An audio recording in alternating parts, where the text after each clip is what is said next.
Thank you. Thank you. I know the best part is talking to people at events like this, but there'll be the evening reception. You can do this in detail. But we're bound by the schedule, and we're already a couple of minutes behind schedule. And we need to make it to the next panels on time, so buses can pick you up there and take you to the evening reception. Okay? So everybody please be seated. It is my absolute pleasure to introduce, I'll only introduce the moderator and host of this session, which is jointly hosted with UNIDO, United Nations Industrial Development Organization from Vienna. And your host today is Eunji Park. She is, please say the title once again, I don't mix it up because it's a complicated United Nations title. So I'm currently a project associate for partnership coordination within the framework of the global program for green hydrogen industry. And green hydrogen in general is a very important topic across the industrial sectors. It's very much in the focus of this festival. I see a lot of experts here in the room who work on hydrogen. And before I give the floor to Eunji and her great panelists, both virtually and on-site, thank you for coming, I would like to say we found a cell phone in the ladies' restroom. So anybody look, I see hands coming up.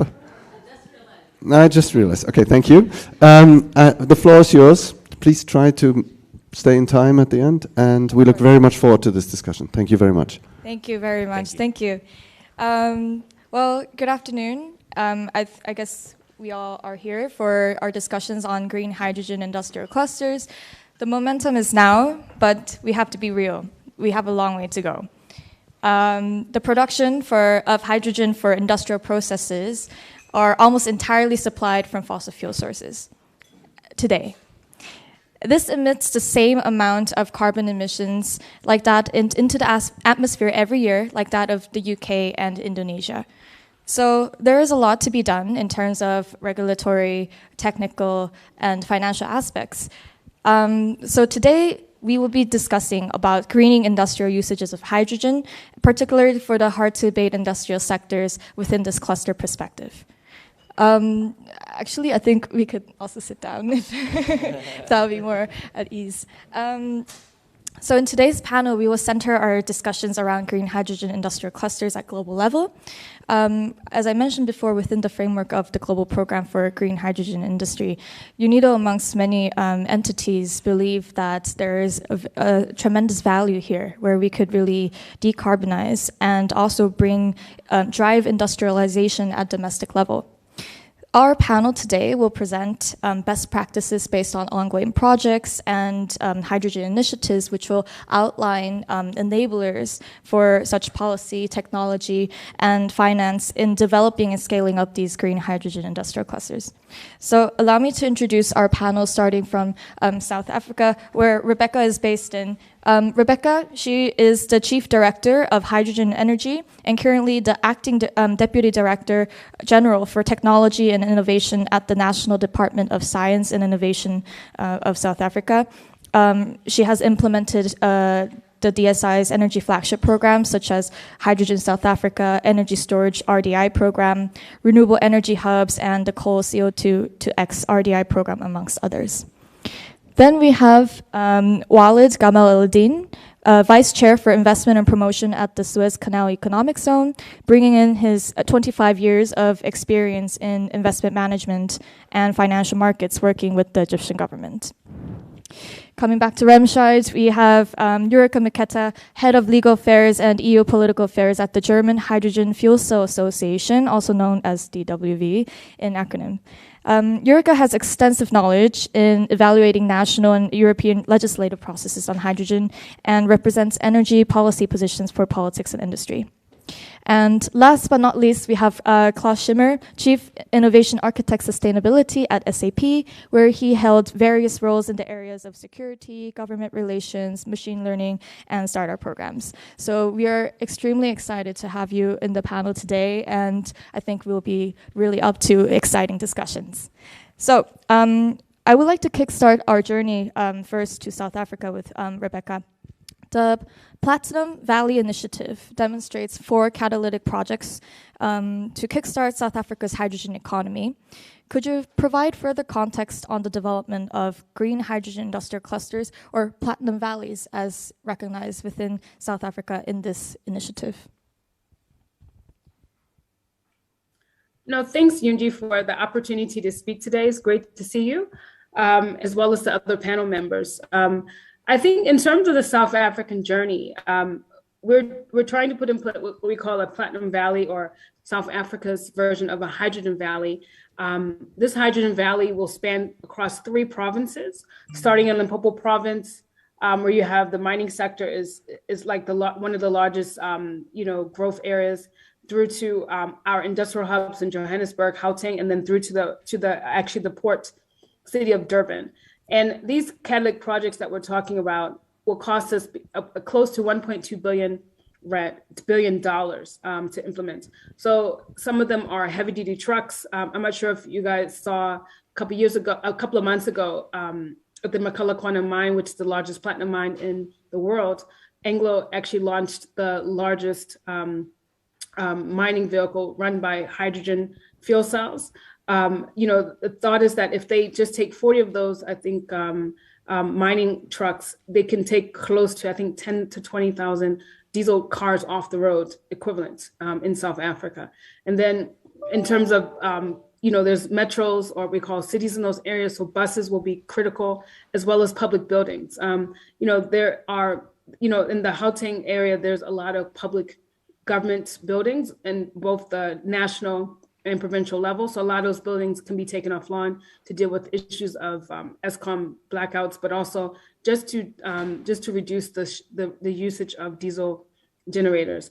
And then in terms of the South African government, what we're using as an instrument is what we call strategic infrastructure projects, which are projects which are is like a zone that's being a geographical area where we're trying to scale up hydrogen. And if that area is registered as a strategic infrastructure project, the EIAs, any of the legislative and administrative processes will take under 51 days to be completed within this area of focus. Fantastic. So hearing more about this regulatory aspect about, and also within the legislative perspective of reducing these administrative processes to really drive these projects, I think it could also lead into my next question, where South Africa has recently launched the Hydrogen Society Roadmap as of February this year. And at the core of this is, well, the roadmap itself settles targets to ramp up electrolysis capacity, and also really achieve this just transition by creating an inclusive hydrogen economy. Could you perhaps we would like to hear more about how the government is really trying to advance this development, and particularly within the Platinum Valleys within this framework? Well, the Hydrogen Society Roadmap is really communicating our ambitions for hydrogen to be an enabler towards moving towards what we call a net zero economic growth by 2050. And we're expecting that hydrogen will assist us with decarbonizing heavy duty travel, the energy intensive industries such as cement sector, iron and steel, refineries, and so forth, as well as helping us with balancing the demand for renewable energy, as well as public buildings. And then also we have aspirations to export green hydrogen and green ammonia and its derivatives like green steel to the rest of the world, and as well as to have domestic manufacturing of hydrogen fuel cell components that go into electrolyzers as well as fuel cells. Now we're looking that between now and the end of 2024, at least 1 megawatt of installed capacity, electrolyzer capacity, will be implemented in the Northern Cape, where we have the most abundant sunshine in the world. And then by 2030, we're expecting an additional 10 gigawatts in Northern Cape. And then by the end of 2040, an additional 15 gigawatts. And this will be in what we call the Boegoebaai Special Economic Zone, which is in Northern Cape. Recently, in the news, it was mentioned that IDC, the Industrial Development Corporation, which is one of the largest development finance institutions in South Africa, has signed off on commitments for funding for Sasol and other, I think it was the Priska Reserve, to actually get funding, hopefully supported by government, to implement renewable energy project in that area to start producing green hydrogen and green ammonia in Northern Cape. So I think the South African strategy really has two prongs. It's really around using green hydrogen for domestic consumption, but also taking the renewables resources that we have in abundance, both solar and wind, and then shipping it to other economies that don't have the same solar resources or wind resources that we have in South Africa. I think in terms of governments, there's a lot of momentum. Recently, you talked about the Hydrogen Society Roadmap being launched. More recently, the Just Transition Framework and the Presidential Climate Commission has been also released for public comment and is about a few months away from being finalized. And also the Green Hydrogen Commercialization Strategy, which is coming out of the Department of Trade, Industry, and Competition, has also been making progress and is expected to be released sometime later on this year. Yes, we're really looking forward to these developments in terms of the policy scenario. And also speaking about special economic zones, we would like to go to Egypt now with Waleid. The Suez Canal Economic Zone has established an industry clusters policy and maintains the Sakna Industrial Zone, where there are more than 250 projects established, and there are utilities consisting of a desalination plant, wastewater treatment plant, and there is significant access to port facilities, which really demonstrate favorable conditions for green hydrogen developments. Could you perhaps tell us more on these industrialization efforts and maybe also the challenges that are encountered in the Suez Canal Economic Zone for implementing green hydrogen? First of all, thank you so much for the invitation to speak today. I just need to highlight a few points. First of all, the Suez Canal Economic Zone is comprised of 10 parts, not just Sokna. We have 4 industrial areas in various parts. One of them, or the most known, is the Sokna part. 250 factories and service companies operate within the zone. We have, in addition to the 4 industrial areas, 6 ports. Right now, for the green hydrogen industry, we have huge interest from multiple international players. We have something close to 14 international players willing to set up their industrial base for green hydrogen, green ammonia, e-methanol within the zone. But having said this, only the plant and electrolyzers, the desalination plant, the utility corridor, the connection with the ammonia storage, the jetty, and so on will be within the zone. But the renewables themselves will be outside the zone, will be in other areas in Egypt where solar and wind are at its best. So this would be connected to the national grid as a first phase, and thereafter, due to the quantities and requirements of these international players, we will require to need a separate green grid. That's one of the challenges that will happen maybe within the next 8 to 10 years when the quantities increase. We have discussed with the various players that are discussing with us right now. We have signed 9 MOUs for green hydrogen, 8 of which is based on renewables and 1 waste to energy in East Bosaid. We have currently a factory underway and will have its production by November 22 in COP27. We expect a lot of these MOUs will be converted to definitive agreements signed and binding by November COP27, by COP27 in November in Sharm el-Sheikh. Definitely orchestrating all this together and making sure that the areas that we will put for these industries, all the production for these industries is for export oriented. So having a utility corridor going from the plants to the port is an issue because you have to combine them in one area. The green corridor in the future is another important component.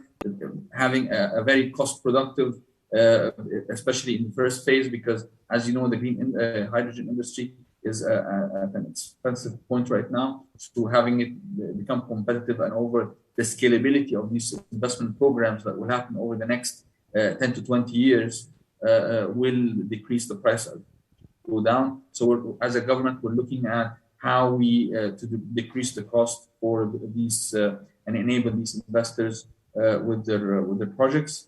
Egypt right now is doing a hydrogen strategy with EBRD by the Ministry of Electricity to ensure that we know how much we can take within the country, and at the same time, the strategy in place and have it fair and transparent as possible with all the green hydrogen players that are coming into the country.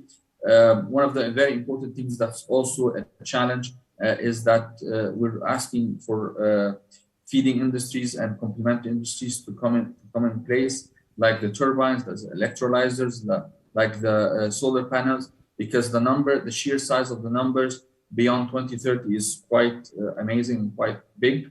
We're talking about we have agreed with the investors to have an urgent phase, we call it, for the next 2-3 years, when we're talking about 2 gigawatts, and a continuation of that phase to phase 1 that will finish by 2030, that could reach up to 10 to 20 gigawatts.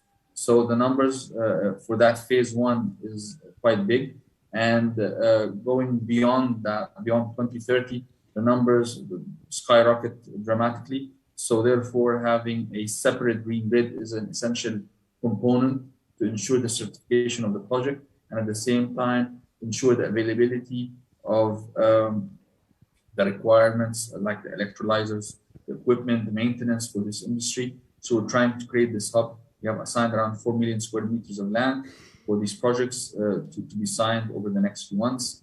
So yeah, it's quite exciting here, and the whole government is backing it. And the MOUs that is being signed by the investor with 4 government entities at the same time, which is the SEZON, the Suez Sovereign Fund of Egypt, the Authority for the Renewables, and the Egyptian Transmission Company. So representing the Ministry of Electricity. So this is something that we feel high on, and we think a lot of the progress will be clear in the next few months. So for me, I think there's 2 takeaways from what you have provided, Waleid. So firstly, it's all about greening the national grid, and also secondly, driving the costs down so that there could be cost competitiveness reached with that of fossil fuel sources. So maybe could you perhaps also tell us, because now we're going towards the road to COP27 in Sharm el-Sheikh, which is expected to be in November this year. What are the expected developments of the SC zone, and what will be the necessary enabler in driving the domestic industries for the development of green hydrogen? Because I think there was a lot of discussion regarding exports, and also considering how the Suez Canal Economic Zone has a strategic location in terms of exporting with green hydrogen and its derivatives. It would be also good to hear about how domestically the industries would also reach a level of industrialization. And if you could also mention something about this, this would be really great. Yeah, it's very important, and I feel that there's going to be, this is why we talked about localization of some of the industries, like the electrolyzers, the membranes for the desalination plants, the turbines, the solar panels. All of these would be required in Egypt, because the sheer size of importing all of this from outside is quite hard, and it's already in talks with several players for that. Furthermore, and this is my personal view, due to the important location of Egypt close to Europe, which was the main driver of all these requirements today, is that exporting all these through tankers or ports, maybe in the phase 1, but in phase 2, they'll be mainly through pipes, because it will bring down the cost dramatically. So the location speaks in itself. The location and availability of the renewables, solar and wind within Egypt is available, because we're talking about something close to 225 gigawatts beyond 2030, which is a number that we're not even thinking of right now. But once we know the sheer size of what can happen after 2030, we will put in play. Another important angle is the desalination, because all these companies will require desalinated water. And desalinated water is an industry that right now is being set up in Egypt. And at the same time, I cannot have for every single factory a separate desalination plant. So what we're trying to do is a lot of these serving facilities or shared facilities, to share it between all these investors, to ensure that the capex comes down, and at the same time the cost of receiving the goods at a fair price. So even we're thinking of doing the desalination plants partake by an investor, providing all of these companies with the required necessary water that they need for the desalination. So the challenge here is not to bring the investors. The investors know the importance of setting up shop in Egypt and the SE zone in specific, but rather the orchestrating and managing all the moving parts from the utility corridor to the green corridor for the electricity, to setting up the desalination plant, having the proper licensing for bunkering, because some of these projects are not just for industry, but for also green bunkering or fueling of ships. And having the Suez Canal close by and Europe close by is a very added advantage for us. So we're working hard with the government and the investors to ensure we get the right formula. And even right now, putting in place a strategy for a specific incentive for green hydrogen industry, whether the production itself or the necessary industries to support the green hydrogen industry. It seems that bridging Europe and Africa is going to be one of the next upcoming steps and our goals and targets, actually, that rely on green hydrogen and its usages in industry. So coming back to Remscheid, I would like to ask Jurica, as the German Hydrogen and Fuel Cell Association maintains this HY Steel initiative, which is a cross-industry association of companies and organizations from the business and science space. Drawing from this initiative, what would be some essential elements in creating this enabling environment for industries from the regulatory and policy perspective? Well, thank you very much for the invitation. It's a pleasure to be here. Well, that's a good question, actually. And as you already know, everyone is talking about hydrogen now, and everyone wants to have it, but we don't have enough hydrogen. So that leads me automatically to one point. It is we need to import hydrogen. And Germany, for example, is one of the biggest industry. And we actually, as a DWE, represent over 400 members. And one of them, as you already said, is ThyssenKrupp, for example. So let me give you just one picture, how much hydrogen they need at one day. It's so much like the whole Berlin at one day just produce steel. So we don't have enough hydrogen. On the other hand, we have the regulations in the European level and the German level. So, and the other part, we have a war on the eastern side. So everything changed for us now. Last year, we were focused on reaching the targets from the Green Deal, from the Paris Agreement, 55 package regulations. Now we have a Repower EU just because of the war. We have a new government in Germany. Everything changed. So, and the biggest pullover is actually to change the heavy industry, which is like steel, chemistry, cement, glass industry. And we have now the problem, we don't have a market, we don't have a price for hydrogen, we don't have enough products, we don't have partnership outside to import it. How to import it, liquid or as a gas? Via pipelines, we are ship, we don't have ships. We have, I think, just 2 ships, Japan built one and use it between Australia and Japan. So who are our new partners? So, and this is actually what we're talking about today, how to get, and if we get it, over the pipelines, but the regulation said it's just allowed to use the gas. Some said, okay, let's build new pipelines. It takes over 10 years to build pipelines. Can we use the old pipelines? Can we blend it? Everything has to be changed. So we are at a historical point where we have to change everything. So the biggest problem is actually to build like a backbone for Europe, for supply of security, not just because of the war. So we have different options. We have Africa in front of the door, which are rich on, well, sun valleys and like wind valleys, offshore, on offshore. We need like partnerships with like programs like important projects of common Europe interest extended. We need subsidies, like programs H2 Global, to implement them on a national level and also on European level and maybe on a global level. We just talking on the break like licensing, how to get a green value chain on the products. If we want to produce cars with green steel, the whole value chain has to be certified.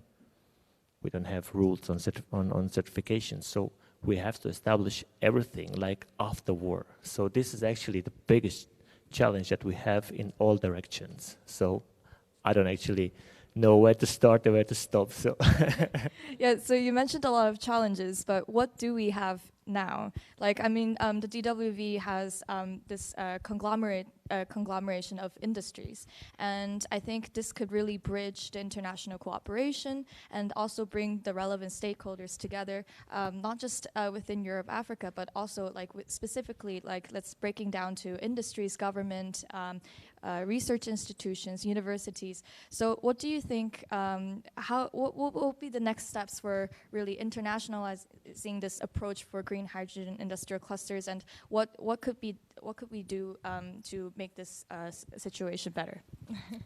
Well, we need a market ramp up now for hydrogen. So we need to agree on a price and also on a market where we can deal without. And we did also like a program and subsidies from the state because it's very expensive now. We need to ramp up for electrolyzers to establish them, to produce them. And we need to change regulations for on and offshore and think more not in the old way where we have like a big players for gas. We have to think also on a small corporation and also maybe not to just on just one stop that we produce like hydrogen in one country. So we need to use the backbones and then lead the hydrogen to different spots to share it. Okay, thank you. Speaking about that backbone, I think we can go to Klaus, where he could mention a little bit more about the green hydrogen value chain. And can you see me? Yes. Yeah. Kind of determine how we can effectively manage the production, storage, transport, and usage of hydrogen technologies. Klaus, I'm aware that you have recently partaken as the German high supply delegation to Australia. And building on this, could you provide us an example of on the work of SAP and underlining the importance of digitalization to prove the origin of green hydrogen along the value chain and address all these technical problems? Yeah, thank you very much for having me. And if you read a software company on the agenda, you think, what does software has to do with green hydrogen? I'm part of a sustainability team at SAP, and we are looking into any topic of sustainability. SAP has a big focus to help any company to get greener and more sustainability. And when our team did a brainstorming, we were thinking what would be the biggest effect we could create, and we very fast came to the topic of hydrogen, because energy is of course the most important part for any company footprint or product footprint if you really go till the end of the value chains. So last year we joined the CEO Alliance for Europe, and I don't know if you are aware of this. This is a very good example of stakeholder capitalism, where the CEO of Volkswagen came up with the idea to ask his other CEO friends, can we go together to Timmermans and discuss with him how can we support the Green Deal from a leadership perspective. And in this discussion, we created several work streams like e-buses, electric batteries, and so on. One was green hydrogen, where SAP is part of the group together with ABB, E.ON, Iberdrola, and Enel. And we were discussing a concept for Europe. And we came up with two ideas to produce green hydrogen in Spain, change it to ammonia, bring it to Rotterdam, from there to Germany, and green electricity from Italy to Germany. And this is one example where industry leaders could step up and work together on concepts together with governments. It's because it's difficult to work on the working level. Of course, you can discuss with any company on the working level, but to get bigger decisions, I think we need to involve the CEOs of the companies to get faster projects, bigger projects. That's one example. And in the discussions, we wanted to contribute how can the digital layer of the end-to-end process support and accelerate the whole story. And one point always stood up is the certification of green hydrogen. How can you prove that it's really green hydrogen? And how do you deal when you mix green with blue and gray? How can you still prove that a part of this is green? And we developed a blockchain solution where we add for a certain amount of green hydrogen a digital token, and this digital token can store all the certifications. And a lot of countries, Australia, Germany, the EU, probably any country, is certainly discussing what's the content of a certification. Probably we get rid of the color schemes because green is not green. If you just look the difference between solar and wind generation for the electrolyzer, it's a different footprint. If you look at the water which is prepared, is it prepared with green energy or not? This results in different shades of green hydrogen. And one important point, of course, is the CO2 footprint of the supply chain. A ship with green hydrogen, which leaves a harbor in Sydney, leaves green. When it arrives in Rotterdam, it's not that green anymore, depending on how you transport it. And this is very important to gather these facts and make it auditable, because you probably will see a lot of fraud happening in the future, yeah? Because green, you probably get more money. You really have to prove that it's green. And it doesn't stop with green hydrogen when it arrives somewhere, because if you then produce steel, then of course you want to certify that's green steel. And if you, for example, as a BMW, if you buy the steel to produce your car and then later you want to publish the footprint of your car, you want to say it has a very low footprint because it's green steel, and then you have to go back the complete chain of custody till the solar panels in Australia to prove that this is really green steel. And for that you need a huge digital infrastructure. And it's not that you can just do it when we have hydrogen in 3, 5, 10 years, and then, oh, we forgot something, we need this digital infrastructure. So we want to discuss these challenges right now with all the partners in the supply chain. And that's also my invitation. If somebody is interested in this digital layer of the end-to-end process, I'm happy to have this discussion with you and to be involved in your projects, because we also have to start now with this digital layer. On top of that, of course, we could talk about marketplaces and also the ideas of a business group, a group business case calculator. Because very often if you look in one-on-one relations, there is no business case today. It's too expensive and so on. The investment is too high. The risk is too high. So you have to get all the partners in a complete value chain to that they push the button at the same time, that they're all willing to invest at the same time to make the complete chain happen. And that's another idea. How can we calculate this business case? How can we bring together the data to finally come to a good result and say, yes, it makes sense, now we are doing it. So that's what SAP is contributing to the discussion, and I'm happy to be here with you and discuss with you that. Yeah, thank you for bringing this fresh perspective on quantifying all these data points so that we can really establish the data infrastructure and also tie this into green hydrogen and amongst other colors of hydrogen,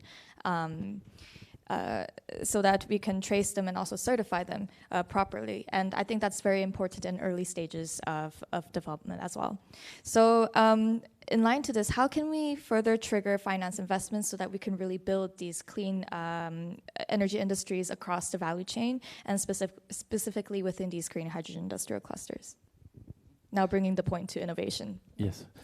Perhaps I can share the experience. I was part of the German delegation to Australia. So Acatec and BDI, they made a feasibility study.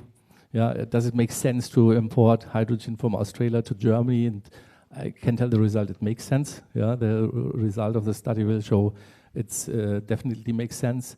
And we visited the Australian partners, had a lot of discussions with the local companies, and I see huge investments in Australia from the different companies. If you see the map of Australia, On the PowerPoints, you will see electrolyzers, wind, solar, all over the coast of Australia. This is really huge investments. And then we had an investment session with bankers and investors. And the result was what's needed are off-taker agreements, huge off-taker agreements. To really show the investors that the risk is going down and they can invest. But we don't have prices today. We don't have the market today that we can specify these agreements. So even if you see E.ON and Covestro signing huge memorandum of understanding for huge amounts of hydrogen, we still have to fill this with life. So this will still take time until this can happen, and until then, the finance, the investment side is still open, I would say. Perfect. So now I think we have covered a level of from government and also industrial levels of how we can really approach this topic. And now I would like to give the floor to the audience for any questions that you may have or comments relevant to this session. So please feel free to raise your hand, and we'll be happy to pass the mic around the room. Any questions? Seeing none, then I guess we'll have to come back to our panel. It will be really interesting to hear more about, I guess, the takeaways of our discussion today. So I think it will be really interesting to hear where do you see the value in green hydrogen industrial clusters, and what are some enablers that you think are absolutely necessary so that we can really drive this forward? I think starting with you, Jurica, because you're next to my side. Yeah, thank you. I think the most important thing that we need like a security for investments, and we need the regulations to have like secure investments and big projects. But if you look today, that we are still fighting about the definition, about hydrogen, about the colors, about one thing that is actually colorless. Well, it doesn't have a color, right? We're talking about the blue hydrogen, green hydrogen, red hydrogen, or purple. It's depend on the energy, and we don't agree in Europe what is actually green. So under our understanding in Germany, green is solar and wind. But if you look on opinion from the French side, is also like red allowed. It's also counting as green, isn't it? Or is it not? So this is still like a mismatch in Europe. So this is the question why we don't have like the same regulation for investment, because of this different understanding of what is green actually today. And the other countries said, well, if you look on the red one, we will take the blue one maybe, for example. Or so this is also one appeal for us. We need a program for the investment and within the regulation to put a lot of money, because there is a lot of money to do, and the investors are ready to invest, but we just need safe regulation. Actually, building on this point, do you think that color-coding hydrogen would not be the way to go? Do you think in the future we will be mostly quantifying the CO2 content and looking at the overall life cycle emissions for producing hydrogen? So would the latter option be the more sensible way, or the more, let's say, practical way of harmonizing and certifying hydrogen? Well, the green one is like the higher topic one, and the goal at the end. But in the transition period, we need to take everything for the ramp up, and afterward, just the green one, because we need to change the industry as soon as possible. We have the timelines on 2030 to 45 to 50, the Green Deal, Paris climate. But for the ramp up, we need in the transition period the harmonization between everything, and then to stop it and just use the green one, like solar and wind. Okay, thank you so much for the point. Over to you, Rebecca. Where do you see the value of green hydrogen clusters or platinum valleys, and what would be one key essential enabler to drive this forward? Okay. No, thanks, Eunji. Before I get into that response, I just learned something from Klaus around the different shades of green hydrogen. So thank you, Klaus, for that information. I think, for me, I think in terms of the value of green hydrogen, in terms of decarbonization, like I said, I think we did a study we completed a study a few weeks ago, and it talked about green steel. So we understand there's a number of, I say, demonstration projects going on in Europe, but we found that the largest number of jobs in South Africa in terms of just transition would occur if we started in green steel. And I think for South Africa, decarbonization of the heavy duty industry will be critical. Also, I think with the challenges that in terms of the transport sector is I think the road sector is the highest, emissions, or the second highest in emissions behind the power sector in South Africa is really critical. And then I think in terms of, blue, gray, green, I think we should go with what's affordable at the time, but with the view that we intend to move towards green. And the question is getting towards green as fast as we can. And really, in terms of the studies that we've done, the fastest way to move towards green is actually with economies of scale and bringing your electrolyzer costs down, which innovation is going to be critical around that. So I think if we don't scale up as fast as possible, you're never going to move towards green. And I think that, expecting business, private sector to do that without having sufficient funding, partly grant, blended finance will be super critical, really important in South Africa, especially as we try to recover from the economic downturn that occurred as part of COVID. And I think that, lastly, I think what we're looking at is really looking at using hydrogen across the sector coupling will be critical.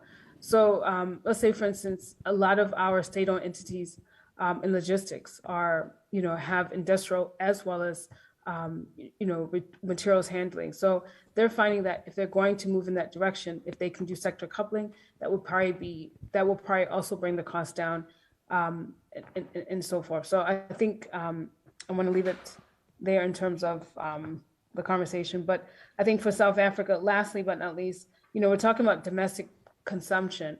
But again, when we did the study around just transition and looking at how you move towards a green hydrogen economy, our effort to move towards a hydrogen economy is two-pronged. You have to have domestic consumption of green hydrogen, but at the same time, you need to export lots of green hydrogen to other parts of the world. So getting those offtake agreements are really critical, I think, as part of the transition for the South African industry. Yeah, thank you for raising these points. And also, the Hydrogen Society roadmap I find is really unique. It's a really unique framework for hydrogen because it really is inclusive. It puts inclusivity in the heart of its goals. So I think everyone should really take a look at the Hydrogen Society roadmap of South Africa. And also considering the fact where you mentioned about the sector coupling aspect, which could really drive the costs down, and also putting the adequate policy regulations in place so that we can achieve the correct or the more favorable colors of hydrogen that we would like to see in our economies in the future. And going to Waleid, I would like to also echo this question to you on where you find the value of green hydrogen industrial clusters. And you also mentioned the point about desalination and how this could really contribute to driving the domestic industries. So if you could provide your takeaways of the session, that would be really great. Sure.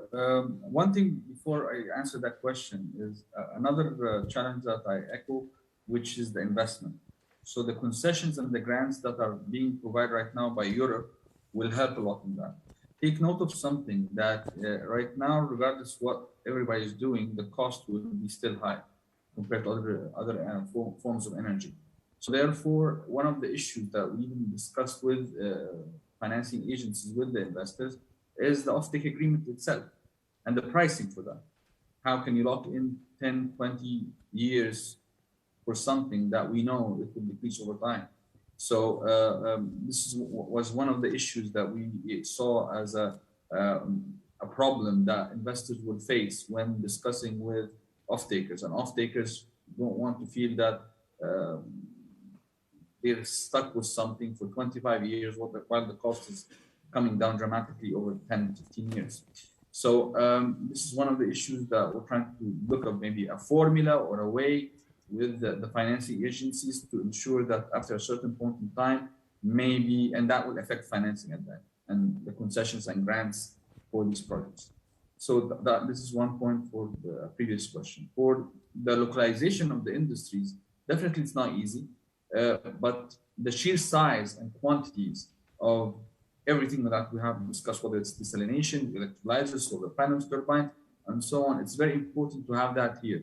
Otherwise, if we depend on the international market, first of all, we have one of the issues that right now we give investors is we ask them that you have to have the ability to get electrolyzers. It's not because there's a lot that we have pressure from a lot of investors to sign tomorrow, but we're not sure that the ability to access that electrolyzer component. So without that, there's no project. So what I'm trying to say is there is a stress right now within Egypt is to have these industries here to help these industries grow over the next 20 years. This is an investment program. This is not an investment over the next 4 years and we'll stop. So, like I said, having that local market intact, having the labor, skilled labor, that's another point that we're looking at, having the necessary requirements, because the whole chain, like what was mentioned, has to be green. From the desalination, the mobility, the buses moving from the port to the, we're discussing with companies that have the mobility side on the green hydrogen. So the whole thing has to play out because the definitions of the various types of hydrogen, even what is regarded in the certification, and that I think will be different over time and will be more strict over time and will differ from one place to another. But definitely, we all try to aspire to the green at the end. So there's a lot of challenges. There's a lot of things that has to be done, and from financing to pricing to local technologies, industries, off-takers, certification, infrastructure. There's a lot of things. But at the end of the day, we're working hand in hand with investors to ensure that we can do whatever is necessary from our side to provide this essential energy. And we aspire to become a hub for the green hydrogen industry, green ammonia, and in the ethanol space. So we're doing what it takes from all sides, even from a strategy point and so on. So yes, there's a lot of work to be done. It's not something that is, and like reusage of the pipes, and this is all being studied. There's a lot of elements that is still every day being encountered. I can tell you that there's 2 investors talking about 2 sizable plants giving different types of requirements. And when you sit with them both together, you find out that there's someone did a mistake somewhere. So this is something new. Everybody's learning from it by the day and trying to understand what's the next step.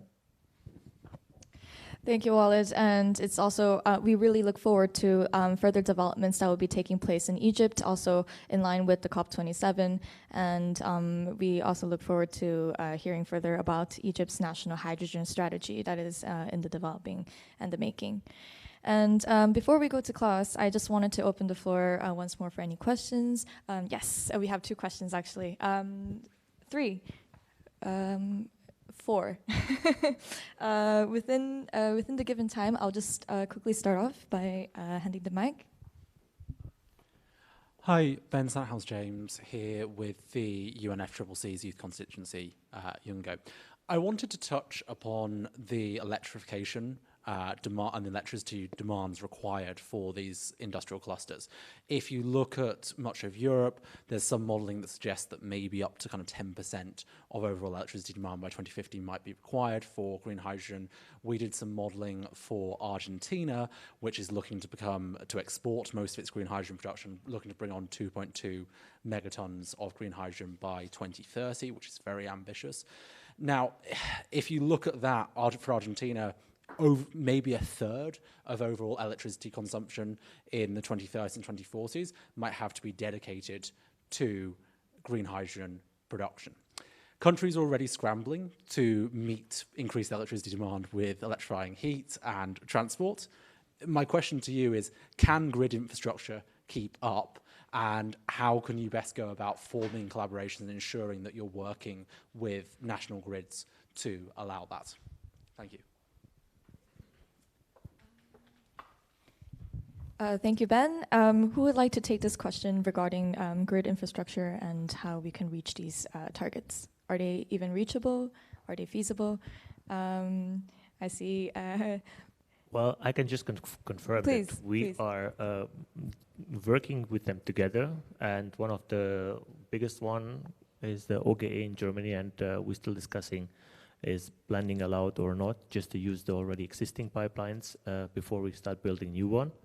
And this is also the regulation that we have to take in hand as soon as possible, and that I already know that in German called Sommerpaket, like a summer package, is discussing for the legislator. And yeah, I think it's going to be also one of the biggest points in the summer. And next to Argentina is Chile as well, I think. Yeah, if we take a look on the right side from Europe. So we're awaiting some legislative developments so that this can also come hand in hand. The second question, yes, to the gentleman in the back. Hi, thank you to the panel. My name is Peter Sweetman. I run a firm called Climate Strategy, specializing in climate finance. So the discussion on colors of hydrogen I found quite interesting because and also the appeals to finance. And I feel that we need to align the language of finance with projects if we're going to be successful, because what we can't have is the financiers wanting to know what definition green they have to comply with, and then a different definition being applied by the hydrogen industry, for example. So I just feel as though, for example, within the case of the EU taxonomy, there is a class which is green, which provides a significant contribution to climate mitigation, and doing no significant harm to other environmental objectives of the European. So it would seem natural to me, and there's of course a delegated act with a series of qualification criteria. So it would seem to me that if you want to raise finance in Europe, for example, for a hydrogen facility, you need to follow the EU taxonomy definitions, and there needs to be a global alignment of what is green and what is not green. And then with respect of transitional technologies, which of course are contemplated in the taxonomy, there are things that are required for a transition, but that those transition things can't be, at the moment, there is a debate in Europe as to whether or not gas is a transition technology or not. I think it's not. But the reason I think it's not is because I don't think it necessarily gets you to where you want to go. So you need to have a definition of transition, which is actually a proven physical asset that brings you closer to the direction you want to go, than it is a intermediate technology step, which then has to be destroyed and rebuilt in order for you to get to where you need to go. So I think that's kind of a definitional approach, which I would sort of recommend, at least the alignment part of it, so that you then don't get into sort of questions with your financing colleagues. Thank you for Klaus. I think that's, of course, a very relevant comment. Just to make an example, if Australia, we have one project in Australia where we add hydrogen to the gas pipeline, and the production, even in sunny Australia, doesn't provide 100% sun every day. So sometimes they are feeding 3% from the grid, or 7% from the grid, or 13% to the grid. So every day you won't have 100% green hydrogen. Now, if Australia decides, as long as it's 85% from solar, we say it's green. And Europe decides, no, it's EU taxonomy says it has to be 89% or 95%. So then you already have two different definitions of green on a global level. And now the ship from Spain is coming to the harbor of Rotterdam, and then the Australian ship, and somebody has to decide, what do we do now? Do we put a tax on the Australian because it's not as green as Europe and so on? So this will be, I think, one of the most important discussions to create a standard definition of green, and it probably has to be a global standard. Yeah, and that's also a question: how can we align these discussions which are happening? And then TÜV Süd did also a certification of green hydrogen. How can we come to a common language there? Absolutely, very important point. Yeah. Yeah, I think it's an interesting point where we really place the importance on dialogue, and also how this could translate into better defining the next steps for hydrogen, and also bringing everything together, all the enablers that we have discussed within this session. I think the third question will go to you.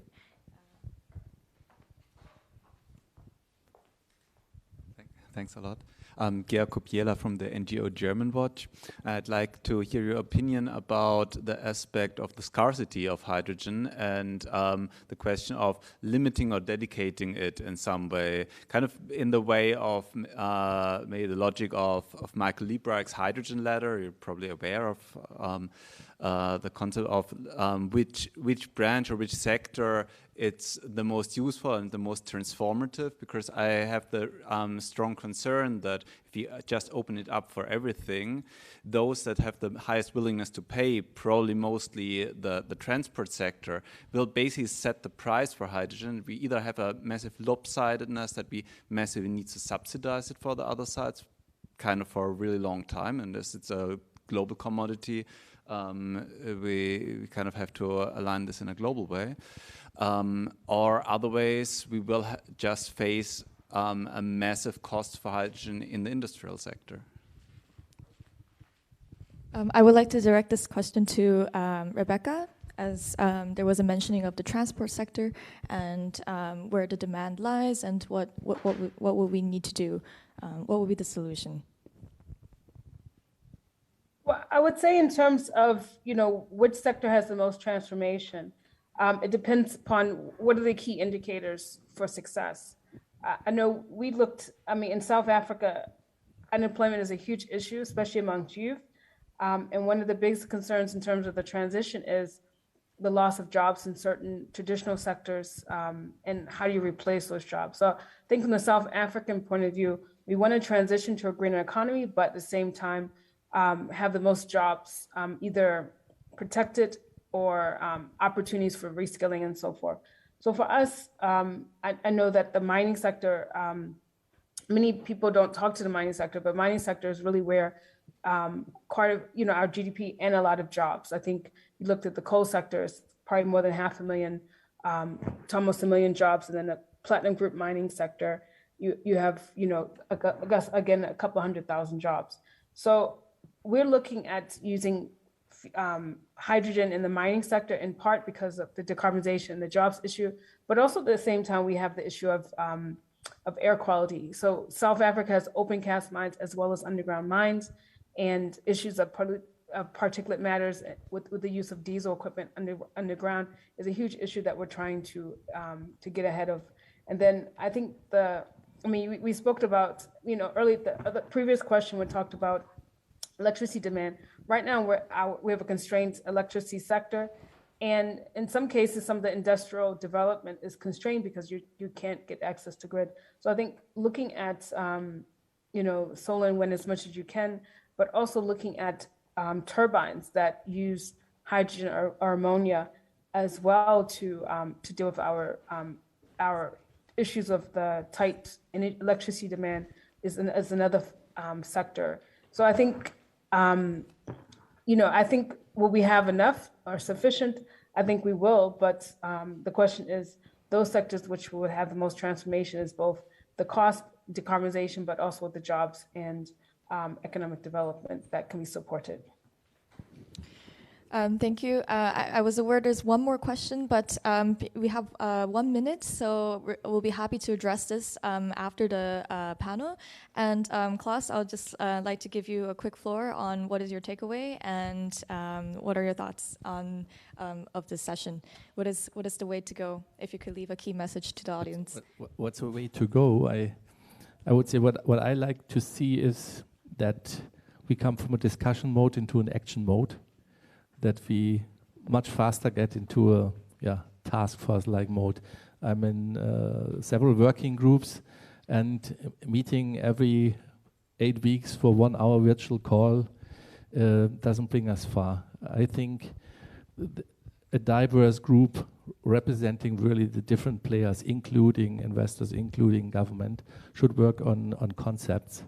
And then really work together. Like if industry comes up with a very good concept, we need government to really tailor the regulatory framework for these concepts to be effective. And the question is, how can we work together, even cross sectors, I would say, to create better concepts, to be faster. Thank you very much. And to close the floor, I think there comes to a realization that in order to seize these opportunities from green hydrogen industrial clusters and also achieve this inclusive, sustainable development and growth, you would need to make these opportunities open and possible. And I think that would come within an integrated package of all these regulatory, technical, and financial aspects, and this cannot be done alone, but together. So thank you very much for listening to our session, and we really look forward to further developments of the future.